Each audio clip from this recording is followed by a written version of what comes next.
클라우드에다가 서버 위탁해서 맡기고 있다고 봐주시면 될 것 같고요. 원장님이 직접 서버 관리나 백업이나 보안적으로는 측면에서는 전혀 관리하실 필요는 없다. 이거는 클라우드 서버이기 때문에 네이버 쪽에서 365일 24시간 내내 계속 시프트하는 것들을 다 관리하고 있고요. 만약에 원장님이 쓰시는 진료실 PC가 랜섬웨어 걸려서 뭐 사용을 못한다고 하시면 다른 노트북 같은 거에다가 저희 차트 설치하셔서 그대로 다시 사용이 가능하시다고 보시면 될 것 같아요. 데이터 때문에 걸리는 랜섬웨어는 거의 가능성은 없다라고. 오히려 원내 서버를 두시는 경우보다 더 안전하다고 보시면 될 것 같고, 그래서 원장님이 로그인 하셔서 접속하시게 되면은 좌측 상단에 보시게 되면은 오늘의 현황, 진료실, 라이오더 세 가지 탭이 기본적으로 나오게 될 거고요. 오늘의 현황 같은 경우는 프론트 직원분들이 접수나 예약 받으시고 수납하시는 병원에 대한 전반적인 현황물을 보시면 될 것 같고요. 라이오더 같은 경우는 원장님이 검사나 처방 것들을 내리셨을 때 대기 환자 리스트들이 좌측에 나오게 될 거고, 이쪽에서 클릭해서 촬영하거나 검사 같은 것들 이제 결과를 입력하시는 원장님 대기 환자 모니터 사용하실 계획이시죠. 대기 환자 모니터도 설치하실 필요 없이 클릭하시게 되면 자동으로 띄워지게 될 거고요. 이런 식으로 성함이 나오게 된다거나 가운데 이름 가리실 수도 있고, 우리는 영상을 넣겠다고 하셨을 때 미디어형으로 바꿔주시면은 좌측에 영상 올리신 것들 계속 재생하면서 우측에 있는 대기 환자 리스트들이 나오게 된다라고 봐주시면 될 것 같습니다. 이 환자의 명단 수 같은 경우는 글자 크기에 따라서 조금 달라질 수가 있는데요. 글자 크기를 크게 할수록 환자 보이는 명단이 적어질 수 있고, 작게로 하시면은 명단이 더 많이 보이게 된다라고 봐주시면 될 것 같습니다. 차트 설명드리자면은 좌측에 보시게 되면은 이제 접수된 환자 리스트들이 나오게 될 거고요. 당장 접수해서 진료 보실 수 있는 호출 버튼이 나오게 될 거고요. 접수는 했는데 우리가 잠깐 어디 나갔다 올게요, 진료 볼 수 없는 상황이면 준비 중, 부재 중으로 다 병명도 앞에서 하시면 될 것 같고요. 이런 식으로 우측에 표시가 되긴 합니다. 표시 안 되도록 빼실 수 있습니다. 배지 같은 경우는 원장님이 검사 처방이나 내리셨을 때 검사하고 나서 원장님이 다시 보셔야 될 때 생기게 될 거고요.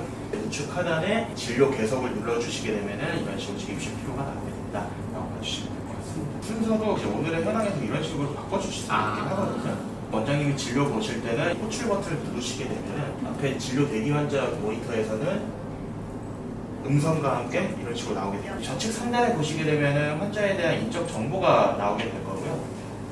접수부터 한번 좀 보여주시죠. 접수 같은 경우는 이 상단에 환자 검색이라고 있잖아요. 이쪽에서도 검색이 가능하시고, 오늘의 현황에서 어딜 가서도 되게 검색이 가능하시거든요. 만약에 신규 환자가 내원하셨을 때 동명이인들이 있으시거든요. 기존에 구한 환자다라고 하시면 이쪽 접수 버튼을 클릭하시는 거고, 이제 신환 환자다라고 하시면 신환 접수가 있습니다. 신환 접수 같은 거 클릭해 주시게 되면 환자에 대한 주민번호랑 생년월일 적어주시면 되는 거고, 그 다음에 자격조회가 자동으로 됩니다. 개인정보 동의서나 마케팅 하는 동의서 받겠다라고 하시면은 카드 단말기랑 연동되는 서명 패드가 있는데 거기서 개인정보 동의서 받으실 수도 있고요. 이쪽은 환자 메모라고 해갖고 원장님이 직원분들하고 이 환자에 대한 특이사항을 공유하실 때 써주시면 원장님이 조회가 가능하신 거고, 희발성은 이 접수 메모 같은 경우는 당일 접수 메모라고 해서 당일마다 계속 사라지게 될 겁니다. 환자 메모는 계속 남아있다라고 봐주시고, 우측에 보시게 되면은 자격조회는 자동적으로 되기 때문에 초진 주간이 자동적으로 판명이 되고요. 보통 2번 납병동 위주로 많이 하시죠. 1박 이상은 없으시죠? 네.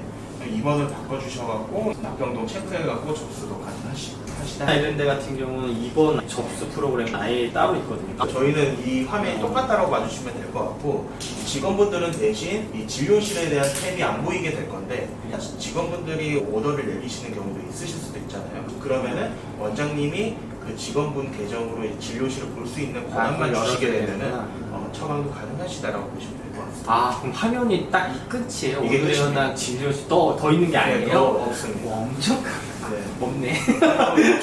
이렇게 해서 그냥 접수해 주시면은 사실 간단하게 끝난다라고 보시면 될 것 같습니다.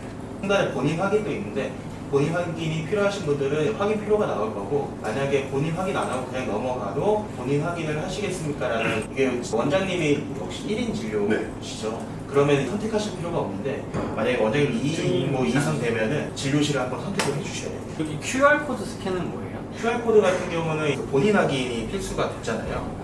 건강보험 자격증 같은 QR코드가 있는데, 그걸 가지고 찍으면 본인 확인이 되면서 동시에 접수가 된다라고 보시면 돼요. 그게 태블릿으로도 저희가 제공하고 있다라고 보시면 됩니다.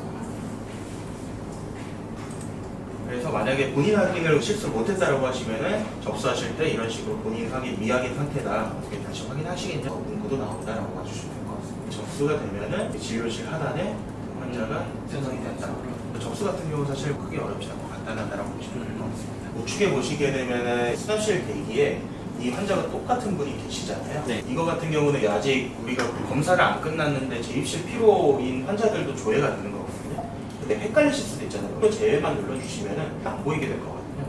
이 환자가 검사가 끝나고 원장님이 진료 완료를 하셨을 때 이 환자가 다시 보이게 됩니다. 그러면 간호사 입장에서 기존 환자가 왔는데 원장님이 전에 이 사람에 대해서 뭔가 오더를 냈거나 확인하려면은 이쪽 환자 성함 눌러주시게 환자에 대한 상세 정보가 들어가게 되어 있는데 이쪽에서 진료 기록에서 보실 수 있게 합니다. 진료실이랑 마저 설명해 드리겠습니다. 네. 여기서 보시게 되면은 환자에 대한 개인 인적 정보들을 다 보실 수도 있고요. 뭐 가족으로 등록돼 있으면 가족 보실 수도 있고 가족 등록은 어떻게 연결해야 돼요?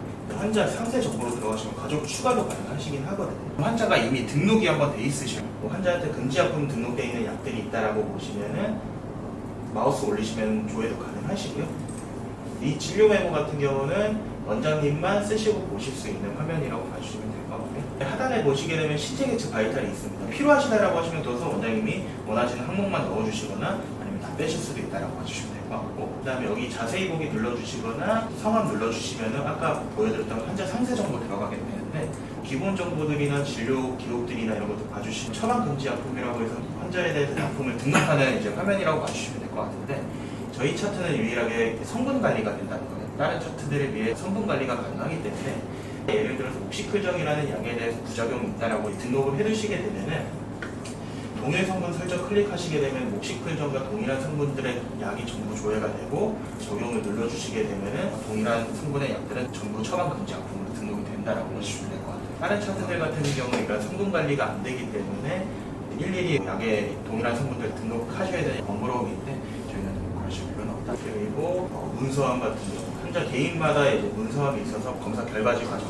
업로드 하셔갖고 따로 조회도 가능하시다라고 보셨습니다.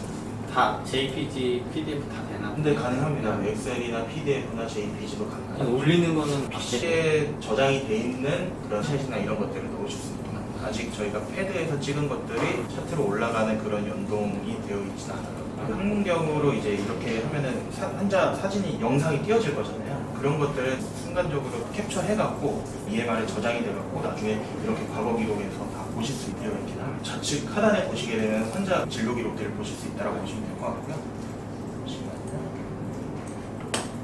이렇게 날짜별로 나와 직접 클릭해서 보시거나 스크롤해서도 전부 보실 수 있다고 할 것 같고요. 만약에 중요한 진료 기록 같은 경우는 우클릭해서 북마크 지정해 주시면은 날짜 상관없이 이렇게 상단에 표시 뜨면서 상단에서 고정이 된다라고 봐주시면 될 것 같습니다. 그 다음에 뭐 저희는 증상, 상병, 처방 세 가지로 나눠져 있기 때문에 증상, 상병, 처방별로 리피트 처방 기능도 다 제공하고 있고요. 이쪽에 쩍쩍쩍 클릭해 주시면은 전체 리피트도 가능하시다는 점.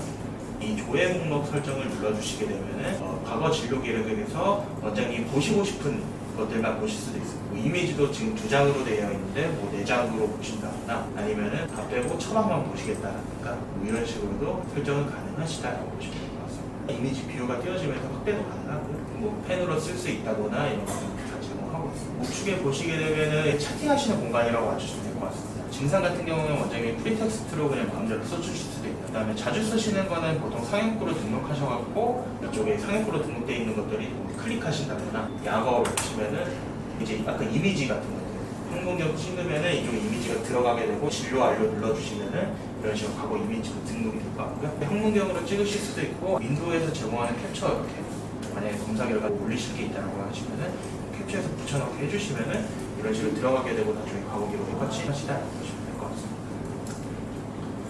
상병 같은 경우도 저희가 통합 검색 다 제공하고 있고요. DRG 같은 것들도 다 제공하고 있어서 상병하고 처방이 DRG에 맞게끔 들어가면은 바로 DRG로 자동으로 바뀌게끔 나오게 됩니다. 상병이랑 처방 같이 들어가게 되면은 DRG를 자동으로 인식합니다. 따로 조치할 거는 네, 없습니다. 이 환자는 애초에 그 외래 진료로 됐기 때문에 입원 진료로 바꿔야 된다라는 식으로 얘기가 나오는 거다라고 보시면 될 것 같고요. 그래서 얘로 눌러주시면 입원으로 자동으로 바뀌면서 나중에 의료의 질 점검표 작성이 필요하다 이런 식으로 나오게 될 겁니다. 지금 이 자격조에는 나중에는 먼저 실제로 쓰실 때는 안 보이시게 될 거라서 의료의 질 점검표까지 작성해 주시게 되면 자동적으로 특정 내역도 들어가게 됩니다. 원장님이 만약에 약제 처방하실 때 사항적 코드로 등록하시고 처방하시잖아요. 저희는 두 가지 방식이 있는데, 예를 들어서 타임레노를 한번 설명을 드리자면은 원장님이 등록한 약제 내에서도 검색이 가능하시고, 이걸 클릭하시게 되면은 원장님 등록하지 않은 약제도 이제 심평원 급여 약제에 한해서 조회가 가능하시다라고 보시면 될 것 같아요. 예를 들어서 환자들이 간혹 어떤 약 처방해 주세요라고 할 경우에 사용자 코드 등록이 안 돼 있으면은 또 다시 등록하고 처방해 주셔야 되는데, 저희는 그러실 필요 없이 일회성으로도 바로바로 처방이 가능하시다라고 보시면 될 것 같습니다. 이것도 아마 다른 차트들에 없는 이제 저희만의 기능이라고 하시면 되겠습니다. 우측에 보시게 되면은 그룹 오더랑 차트 템플릿이 있는데요. 그룹 오더 경우는 상병하고 처방에 대한 이제 묶음이라고 봐주시면 될 것 같고요. 차트 템플릿 같은 경우는 증상, 상병, 처방을 하나로 다 묶어놨다. 예를 들어서 환자한테 CDSS라는 걸 우리가 처방을 해준다라고 하시면은 클릭하시게 되면은 금지약품으로 등록되어 있는 것은 경고 팝업이 나오게 될 거고, 얘를 누르시게 되면은 증상, 상병, 처방이 한 번에 들어가게 되고, 경고 팝업, 부작용 있는 약품들은 이런 식으로 빨간색 느낌표로 계속 표시가 됩니다. 원장님이 검사하셔갖고 이 환자를 다시 보셔야 된다고 할 때는 진료 계속을 눌러주시는 거고, 만약에 환자 진료가 끝났다고 하시면 이 진료 완료를 눌러주시는 건데, 이 진료 완료 누르시기 전에 이 점점점 버튼이 있습니다. 점점점 버튼을 눌러주시면은 환자 진료가 끝날 때마다 사전심사, 수납근, 처방전 확인이 가능하십니다. 원장님 바쁘시면은 체크 해제해 주시면은 안 보이고 넘어가게 될 거고요.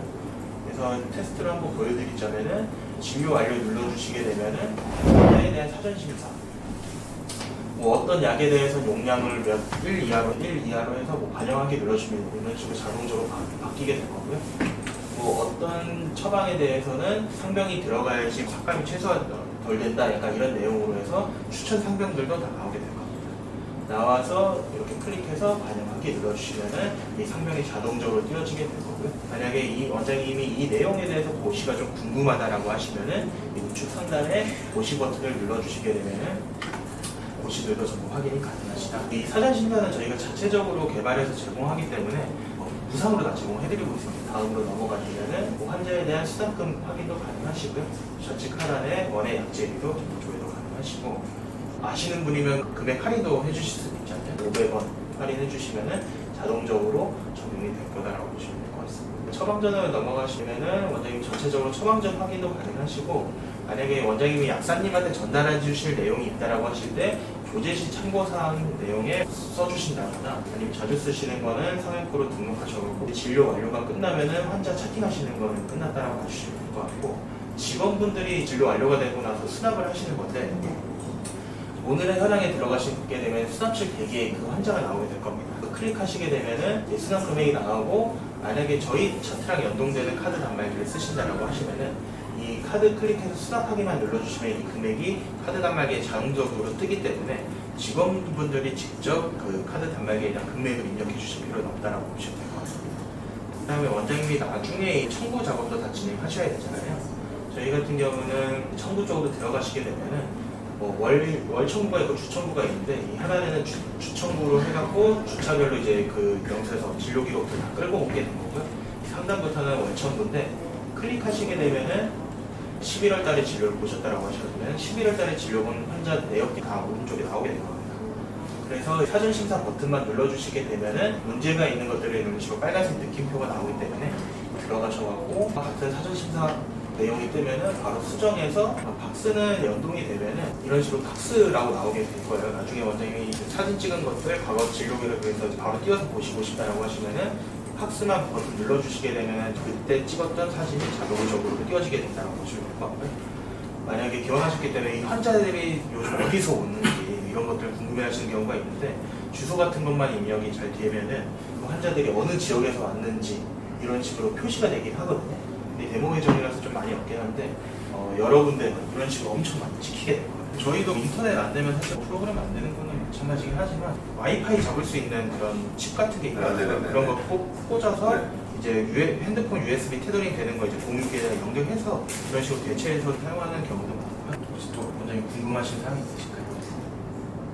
동의서는 어떻게 받아요? 동의서 같은 경우는 이 서류 전자동의로 들어가시게 되면은 서류 발급이 있고 전자 동의가 있는데요. 서류 발급은 진단서 그런 것들 써주시는 거고, 전자동의 같은 경우는 문진표 작성하거나 비급여 수술 동의서 받거나 여기서 클릭해서 동의 받기 눌러주시면은 원장님이 사용하시는 태블릿으로 동의서를 뿌려줍니다. 환자가 그거 읽어보고 거기서 직접 사인하시게 되면은 이제 환자들이 사인하는 내용이 다 작업 내역에 저장이 된다라고 봐주시면 될 것 같아요. 출력도 가능합니다. 뭐 태블릿에서 별도의 프로그램을 설치하시는 게 아니고 거기서 이제 오름 차트를 접속을 하시게 되면은 이런 식으로 만약에 태블릿을 로그인을 했다라고 하시면은 웹 오름 차트 바로가기라는 버튼을 클릭하시게 되면 태블릿 열기라는 버튼이 있거든요.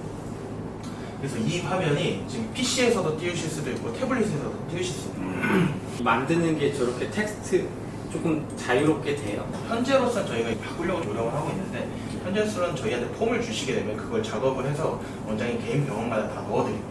원장님이 직접 수정하실 수 있는 거는 현재 제공은 안 되고 있고 어떤 형식이든 상관없다는. 네네 모양만 주시면 돼요. 사실 토대로 넣어드린 게 아니고 어차피 그걸 보고 저희가 또 작업을 해야 되는 게 있어서 PDF로 주시든 뭐 워드로 주시든 상관없어요. 사진으로 주셔도 되고 저희가 원장님 오픈하시기 전에 사용할 수 있도록 다 넣어드리고요. 이런 이제 넣어드리는 것들은 전자동의는 10개까지 저희가 무상으로 다 제공해드리고 있고요. 아 진짜요? 네, 10개까지는 무상. 10개 넘어갈 것 같은데. 그래서 11개부터는 비용이 조금 발생. 나중에는 원장님들이나 병원에서 직접 수정할 수 있도록 하려고 하고 있긴 합니다. 혹시 뭐 차트에 대해서 더 궁금한 거 없으시면은 좀 설명을 드릴까요? 안내문 같은 거.